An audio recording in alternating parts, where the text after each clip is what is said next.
ఈరోజు మా 4th class students చెట్ల గురించి వాటి ఉపయోగాల గురించి చెప్తున్నారు.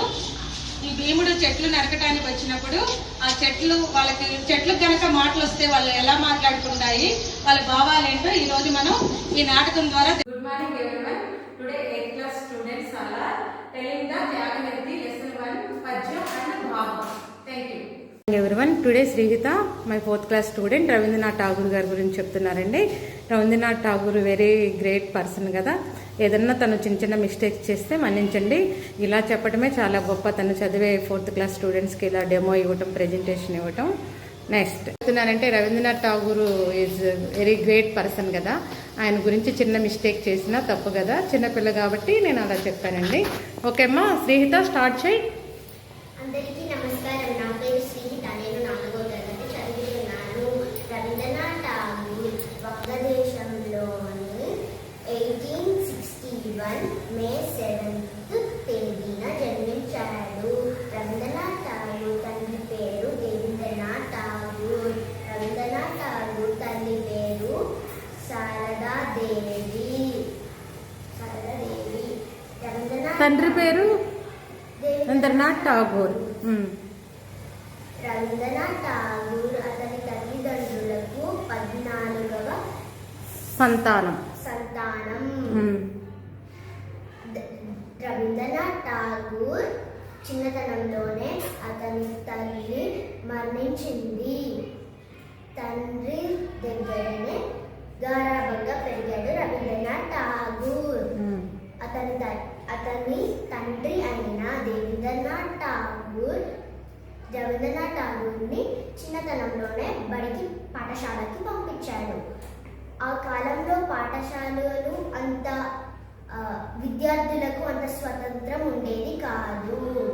అతని తండ్రి అయిన దేవేంద్రనాథ్ ఠాగూర్ రవీంద్రుని మనసు గ్రహించి ఇంటి వద్దనే చదివించాడు. రవీంద్రనాథ్ ఠాగూర్ సాహిత్యములో, సంగీతములో, దృశ్యములో, చిత్రకళలో ప్రావీణ్యం సంపాదించాడు. తన 18వ ఏట ఇంగ్లాండ్ వెళ్ళి 2 సంవత్సరాలు అక్కడే చదువుకున్నాడు.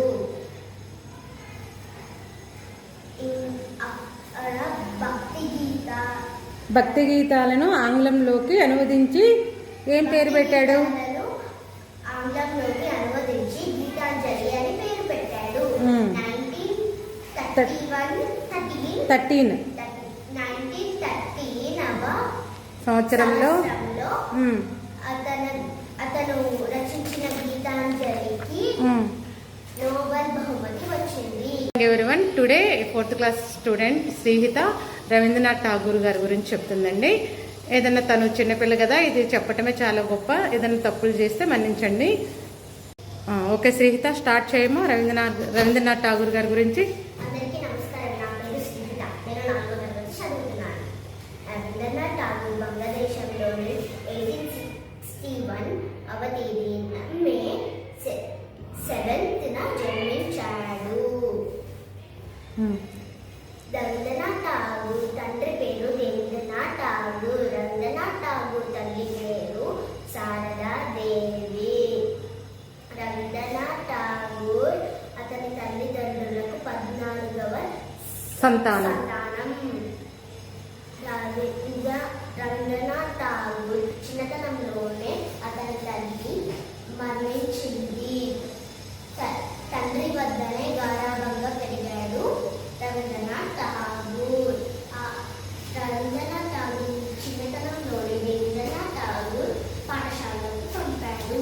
ఆ కాలంలో పాఠశాలలు అంత స్వతంత్రంగా ఉండేది కాదు. విద్యార్థులకు స్వతంత్రం అసలే ఉండేది కాదు. అదే గురువులను ఏమైనా డౌట్ అడగాలంటే భయపడేవాడు. అది గ్రహించి అతని తండ్రి అయిన దేవేంద్రనాథ్ ఠాగూర్ రవీంద్రుని మనసు గ్రహించి ఇంటి వద్దనే చదివించాడు. సంగీతంలో, సాహిత్యములో, దృశ్యములో, చిత్రకళలో ప్రావీణ్యం పొందాడు. తన 18వ ఏట ఇంగ్లాండ్ వెళ్ళి 2 సంవత్సరాలు అక్కడే చదువుకున్నాడు. భక్తి భక్తి గీతాలను ఆంగ్లంలో గీతాలను ఆంగ్లం భాషలో. ఆంగ్లం భాషలోను ఆంగ్ల భాష అంటే ఏంటి? ఇంగ్లీష్.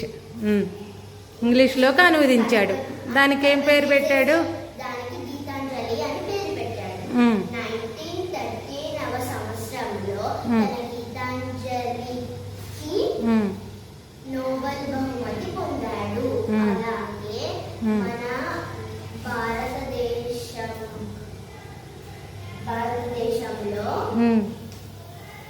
మొట్టమొదటి నోబెల్ బహుమతి పొందిన వ్యక్తిగా ప్రసిద్ధి పొందాడు. ఇంకా ఆయన రవీంద్రనాథ్ ఠాగూర్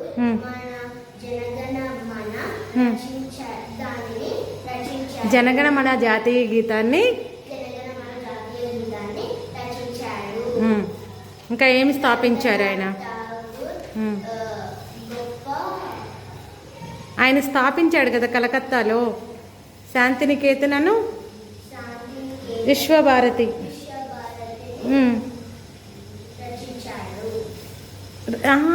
విశ్వభారతిని స్థాపించారు. అవి సంస్థలు ఆయన స్థాపించి ఎంతమందో పేద ప్రజలకి దాని ద్వారా విద్యని అందిస్తున్నారు. కాబట్టి మీకు ఏమర్థమైంది రవీంద్రనాథ్ ఠాగూర్ గారి గురించి? పట్టుదలతోటి అన్నీ సాధించారు. ఓకే, థ్యాంక్ యూ అమ్మా, thank you. Okay Deekshitha, story start చేయమ్మా. అందరికీ నమస్కారం. నా పేరు మేఘ దీక్షిత. నేను 5వ తరగతి చదువుతున్నాను. ఈరోజు నేను సింహం దురదృష్టం అనే ఒక కథ చెప్తాను. ఒక పెద్ద అడవిలో సింహం రాజు, మంత్రి ఏమో పులి. ఒకరోజు సింహానికి చాలా ఆకలి వేస్తుంది. ఏదైనా జంతువుని వెళ్ళి తిందాం అని వెళ్తుంది.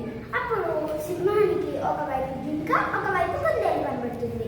అప్పుడు సింహం అనుకుంటుంది, కుందేలు చాలా చిన్నది, దాని మాంసం కూడా చాలా చిన్నగా ఉండొచ్చు, కానీ జింక చాలా పెద్దగా ఉంటుంది కదా, నేను దాన్ని తింటే నా కడుపు ఒక 2 రోజుల దాకా ఆహారం లేకున్నా కానీ నేను ఉండొచ్చు అని జింక దగ్గరికి తొందరగా పరిగెడుతుంది. అది జింక చూస్తుంది. జింక చూసి అయ్యో నన్ను తినడానికి వస్తున్నాడేమో అని తప్పించుకుంటుంది. సర్లే జింక పోయింది, ఇక కుందేలైనా మిగిలింది కదా, దాన్నైనా తిందామని కుందేలు దగ్గరికి పరిగెడుతుంది. కుందేలు దగ్గరికి వెళ్ళేటప్పుడు అది కూడా తప్పించుకుంటుంది. ఇక బాధతో అయ్యో ఏది దొరకలేదే, మొదటిగా కుందేలు దగ్గరికి వెళ్తే అయిపో, కుందేలు ఎలాగో గడుపుతుంది కదా అని అనుకుంటుంది. తర్వాత తన గుహ దగ్గరికి వెళ్ళి పులిని పిలిచి, పులి నాకు చాలా ఆకలి వేస్తుంది, నువ్వు నా కోసం ఏదైనా ఆహారం తేవా అని అంటుంది. మీ ఆజ్ఞ మహారాజా అని చెప్పి పులి వెళ్తుంది. పులికి కూడా ఏమి దొరకదు. పులికి కూడా ఎంత వెతికినా దొరకదు. దానికి కూడా చాలా ఆకలిస్తూ ఉంటుంది. కాబట్టి దురాశకి వెళ్ళకూడదు. ఉన్నదానితోటి ఫస్టే తినేస్తే ఆశకి వెళ్ళకుండా వాళ్ళ ఆకలి తీరిపోయేది. ఈ కథలో నీటి ఏంటంటే ఉన్నదానితో మనం సరిపెట్టుకోవాలి. ఇంకా కావాలనుకుంటే ఉన్నది కూడా,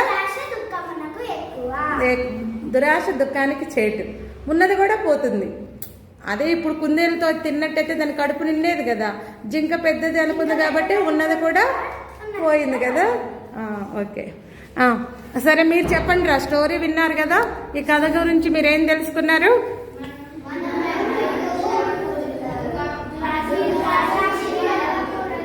దురాశకి వెళ్తే దురాశ దుఃఖానికి, ఎవరు చెప్పారు ఇది? పెద్దలు చెప్పారు. మన సామెత ఇది, దురాశ దుఃఖానికి చేటు అనేది సామెత మనకి ఎప్పటి నుంచో తెలుసు, మన పెద్దవాళ్ళు చెప్పారు. ఓకేనా? ఓకే దీక్షిత, ధన్యవాదాలు.